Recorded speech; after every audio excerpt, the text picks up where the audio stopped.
So what are the telltale signs that that you see that an organisation might have that's in dire need of digital transformation? Yeah.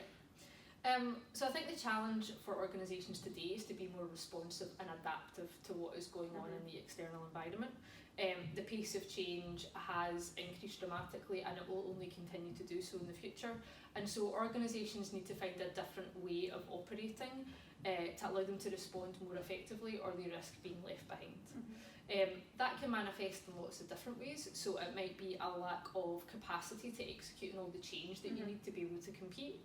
It might be a burgeoning cost base as a result of layers of complexity that have built up from the introduction of new processes and systems over the years, or it might be that there are new entrants who are disrupting the industry, disrupting incumbent business models and traditional income streams. Sure.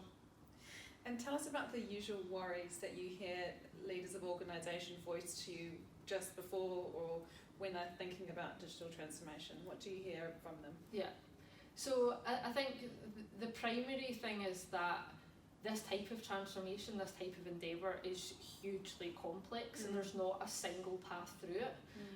So the leaders that I'm spending time with are therefore seeking advice and guidance around how to chart that path for their organisation to reach a level of maturity. They also recognise that for this type of transformation to be successful, it's hugely dependent on cultural change. And we all recognise that to change the culture of an organisation, that is a huge effort and a lengthy effort that typically takes several years. It's not something you can achieve over a couple of months. So really, how can you affect change to accelerate the pace that you can move at to reach that level of maturity and to really bring people with you? I think the last thing that I'd see is, this type of transformation really needs to be leader-led.